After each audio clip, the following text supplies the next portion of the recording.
Good morning student. Online tutorial Hindi class lecture 27 में Hindi grammar में standard 8 के बच्चों का स्वागत है। बच्चों, आपने प्रीवियस लेक्चर में हिंदी ग्रामर में चैप्टर 2 वर्ण विचार के कुछ प्रश्नों का उत्तर लिखा था। आज हम लेक्चर 27 में हिंदी ग्रामर में इसी चैप्टर के बाकी प्रश्नों का उत्तर लिखेंगे। बच्चों, आपने प्रीवियस लेक्चर में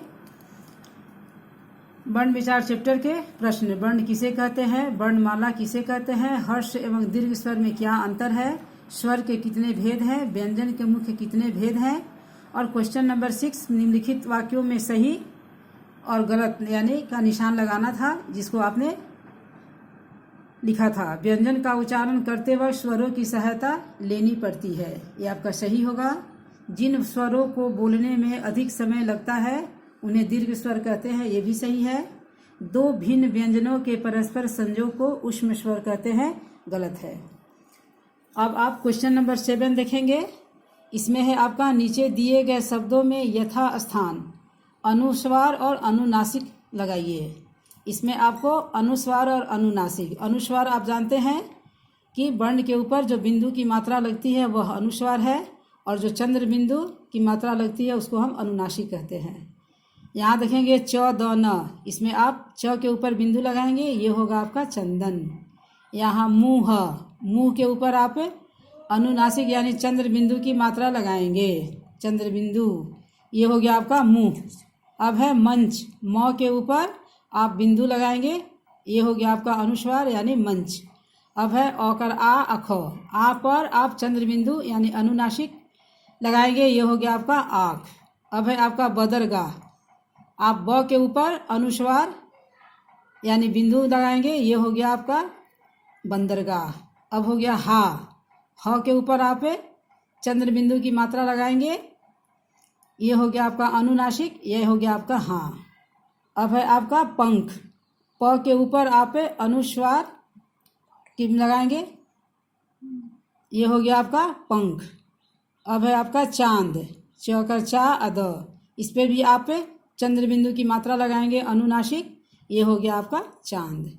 अब है आपका वहाँ, ह के ऊपर आप अनुनासिक यानी चंद्र बिंदु की मात्रा लगाएंगे। कुटुंब, कुटुंब यानी ट के ऊपर, टू के ऊपर आप अनुस्वार यानी बिंदु देंगे, ये हो गया आपका कुटुंब।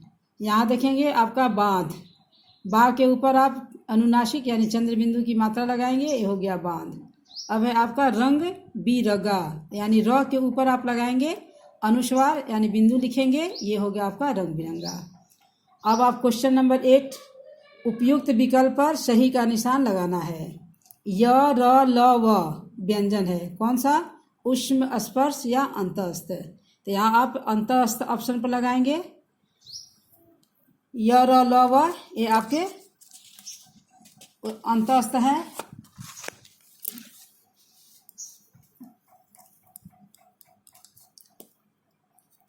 यहाँ आप देखेंगे आपका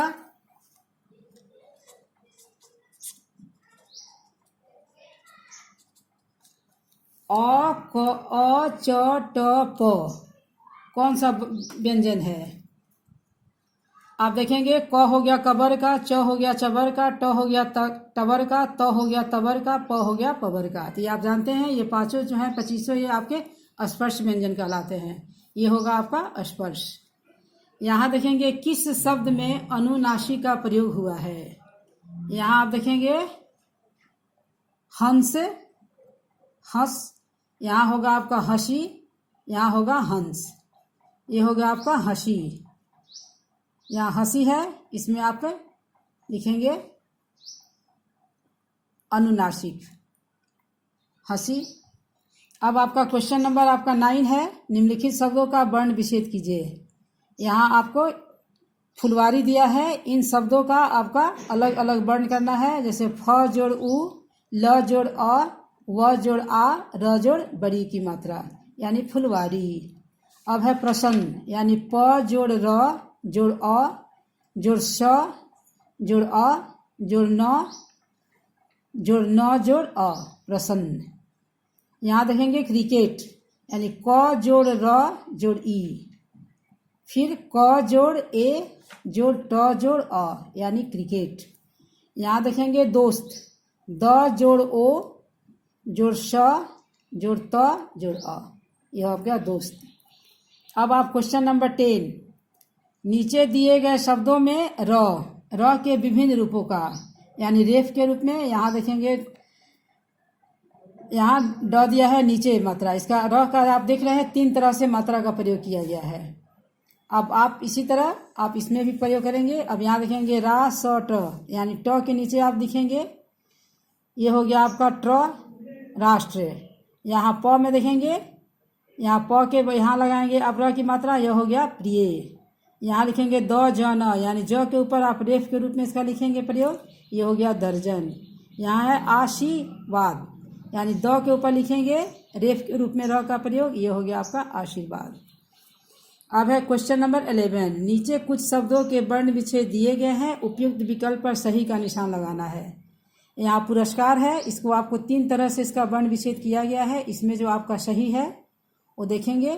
अब यहाँ देखिए आप प जोड़ उ जोड़ र जोड़ अ श जोड़ क जोड़ आ र जोड़ अ, ये हो गया आपका पुरस्कार। सेकंड ऑप्शन में आप देखेंगे प में बड़ी उ की मात्रा दिया है, ये गलत है। यहाँ प में उ की छोटी उ की मात्रा दिया हुआ है। यहाँ भी आप देखेंगे, यहाँ र स में आप देखेंगे तीसरे ऑप्शन में स जो है यहाँ पर आपका पूरा दिया हुआ है, इसमें स्वर लगा हुआ है, जबकि यहाँ आप आधा स यानी स्वर का इसमें लोप है, इसलिए ये भी गलत है। ये हो गया आपका क।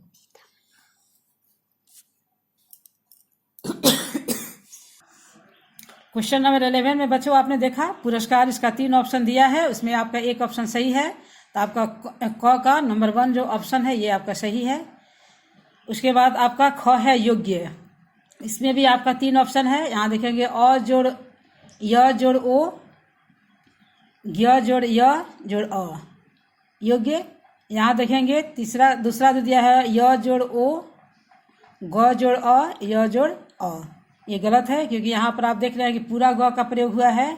तीसरा ऑप्शन कर रहा है य जोड़ ओ ग, इसमें आपका हलंत है, स्वर नहीं है, इसमें आपका योग में ग में आधा ग है। फिर य जोड़ अ, यानी ये ऑप्शन जो है आपका सही है। अब आप ग देखेंगे शक्ति, इसमें आप देख रहे हैं तालाबे स आधा क है, उसमें ई की मात्रा है और त। यहाँ देखेंगे स जोड़ अ क जोड़ त जोड़ ई, यहाँ देखेंगे स जोड़ अ क जोड़, यहाँ पहला ऑप्शन में देखेंगे बड़ी की मात्रा दिया है, इसलिए गलत है। यहाँ सेकंड ऑप्शन जो है सेकंड तालाबे स जोड़ अ क जोड़ त जोड़ छोटी की मात्रा, ये आपका ऑप्शन सही है। तीसरा ऑप्शन दिया है स जोड़ अ क जोड़ अ त जोड़ ई, ये आपका गलत है, क्योंकि इसमें आपका क जो है आपका पूरा क है, लेकिन यहाँ आपका आधा क है, इसलिए ये ऑप्शन गलत है। इसमें आपका ग में सेकंड ऑप्शन सही होगा। तो बच्चों आज आपने सेकंड चैप्टर कंप्लीट किया। अब नेक्स्ट लेक्चर में हम नेक्स्ट चैप्टर के साथ मिलेंगे। आज के लिए धन्यवाद।